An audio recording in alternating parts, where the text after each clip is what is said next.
રામ સીતારામ જય શ્રી કૃષ્ણ બધા મિત્રોને welcome to my new blog. તો આપણે ખેતરમાં જઈને રીંગણની ખેતી બતાવીશું અને આપણે આપણા ખેતરમાં આવી ગયા છીએ. જો આ ખેતરનો વ્યૂ મસ્ત એવો પવન આવે છે તે તમે માની શકો છો. અને આ બાજુ આપણે ખેતરમાં વ્યૂ લઈએ છીએ અને એ ખેતરમાં બીજા ખેતરમાં આ બાજુમાં આગળ રીંગણની ખેતી કરેલી છે તે બતાવીશું. મિત્રો આપણે એ ખેતરમાં આવી ગયા છીએ અને ખેતરમાં મારા મમ્મી અને ભોણી બેન પહેલાંથી જ આવી ગયેલા છે ચાર લેવા. જે આપણા ઘેર પશુઓ છે તેના માટે ચાર લેવા આવી ગયા છીએ. અને જો તે ચાર લેવાનું ચાલુ છે અને રીંગણનું ખેતર પણ આવી ગયું છે. આ રીંગણનું ખેતર છે અને આ બાજુ ચાર વાગવાનું ચાલુ છે. અને આસ્થા બેન શું કરો છો? આસ્થા તો અરે આપણે ભોણી આસ્થા શું કરે છે? ચાર ગોદે છે અને કાકડી ખાય છે. જેવી કાકડી બતાવીએ ખાઈએ. કાકડી પણ ખાય છે બોલજે. આ બાજુ રીંગણની ખેતી કરેલી છે બતાવી દઉં. રીંગણનો છોડ, આ રીંગણની છોડ છે અને આ બાજુ બીજી પણ ખેતી કરેલી છે ચોળીની. તો તમને ચોળી પણ બતાવી દઉં. ચોળીના છોડ પણ જણા છે. આ ચોળીના છોડ છે. ચોળીના છોડ આવડા થઈ ગયા છીએ અને ટૂંક સમયમાં નિંદમણ પણ આવી ગઈ છે. તો નિંદમણ કરવાની શરૂઆત કરીશું 2 દિવસમાં. આ બાજુ નિંદમણ આવડું ઉગી ગયું છે. જુઓ રીંગણ ભટ્ટાની ખેતી કરી છે અને પક્ષીઓનો કલવલ અવાજ આવતો જ હશે તમારે. ગામડાની સવાર છે એટલે અવાજ તો આવવાનો જ પક્ષીઓનો કલવલ. અને અવાજ સાંભળો પક્ષીઓનો નેચરલ ગામના. કાકડી ખાય છે. લાઈક કરો, શેર કરો, કહેજે બોલજે. શરમાય છે મમ્મી બોલા તો પક્ષીઓનો કલવલ અવાજ સંભળાય છે ને. અને આ બાજુ પક્ષીઓ આવ્યા છે કાબર જેમ. જો આ પક્ષી જો ઉડી ગયા. આ બાજુ બીજા પણ ખેતર છે અન્ય. આ બાજુ બીજી ખેતી કરેલી છે તે નેક્સ્ટ વિડીયોમાં બતાવીશું. અને આવા વ્લોગ જોવા ગમતા હોય તો અમારી ચેનલને સપોર્ટ કરજો. અને વાયરો પણ એવું મસ્ત આવે છે. જુઓ બધા છોડ વાયરાના એવા ઝૂમકી છે. અને તમને બતાવી દઉં. આ બાજુ લીલુંછમ ઘાસનો ખેતર છે તેમાં વાયરાના લીધે છોડ મસ્ત એવા હલે છે.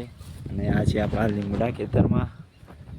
આ લીમડા પણ પવનના લીધે એવા લખાય છે સરસ મજાના. જુઓ એવું મસ્ત એવું લખાય છે ને. પવનનું સૌંદર્ય, ગામડાનું સૌંદર્ય દર્શન છે. અને આ બાજુ ઘાસની ખેતી છે.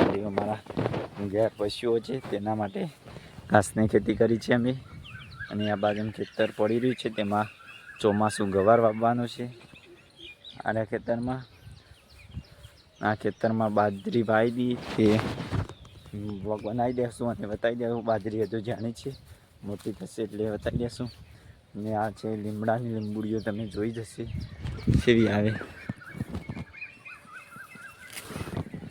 તો લીંબુડીઓ લઈ લીધી છે આપણે હાથમાં. પોદો પણ આવી ગયો છે. જુઓ આ લીંબુડીનો સાબુ પણ બને છે મસ્ત એવો. સાબુ કોમમાં આવે છે જેના પર શરીરના કોઈ પણ રોગ થયા હોય તે મટી જાય છે. અને લીમડાના મોરનું પાણી પીવાથી આપણે શરીરમાં ડાયાબિટીસ હોય તો એનું પ્રમાણ પણ ઘટે છે, જે કડવું હોય છે. અને રોજ સવારે અમે લીમડાનું દાંતણ કરીએ છીએ. તે પણ તમને બતાવી દઉં દાંતણ કેવું હોય છે.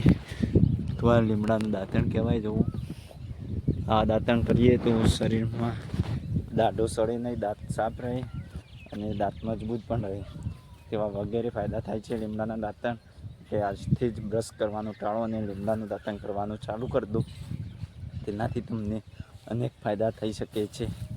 અને આ બાજુ બીજું પણ ખેતર છે તેમાં આપણે ગાયના ચાર માટે બીજો લસકો અને ઘાસ વાવેલ છે. હાર્યું જુઓ. ને ખેતરમાં કાલ જ પાણી પાઈ દઉં એટલે ભેનું છે ને કૂતરાના પગ પણ પડ્યા છે. જુઓ અને આ આપણું જ ખેતર છે ને આ પણ આપણું ખેતર છે. તમને બતાવું. જોમફળી ખેતરમાં ઉગી ગઈ છે ને ચેવડી થઈ છે અને કેટલી ઉગી છે તે પણ બતાવી દો હાલ જ. વારે ખેતરમાં જામફળી ઉગી છે, વારે જામફળી જુઓ કેવી મસ્ત થઈ જાય છે. અને થોડી દૂરથી બતાવું એટલે તમને ફાઇનલી ખબર પડી જાય કેવી મોટી છે. અને વાયરાની ચેવી લહેકાય છે દેખો. અને આ બાજુ ઝાણી જામફળી છે, તમને ડાયરેક્ટ જ બતાવી દઉં એટલે તમને ખબર પડે કે બે છે રિયલમીમાં. રિયલ જો વગેરે છે ઇધર. તો આ બાજુ આપણે જામફળી પણ બતાવી દીધી છે. અને બાજુ બીજું પણ બધું છે, નેક્સ્ટ વ્લોગ વિડીયોમાં બતાવીશું. ફાઇનલી ગાય જવું આપણે વ્લોગની સમાપ્તિ કરીએ છીએ.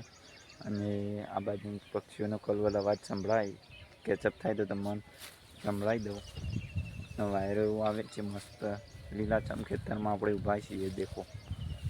જો આપણું આ લીલુંછમ ખેતર છે, છેક સુધી દેખાય ત્યાં સુધી તે આપણું ખેતર છે. ને આ બાજુમાં આપણું બીજું ખેતર છે. અને આ બાજુમાં મમ્મીને ચાર લે છે.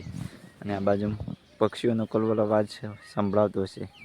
અમારો વ્લોગ ખેતી વિશેનો તમને ગમ્યો હોય તો લાઈક કરજો, શેર કરજો અને સબસ્ક્રાઈબ કરજો. આવા ગામડાના વ્લોગ જોવા માટે અને ખેતીના વ્લોગ જોવા માટે અમારી ચેનલ અક્ષય ઠાકોર વ્લોગ્સને સબસ્ક્રાઈબ કરજો. જય માતાજી, રાધે રાધે.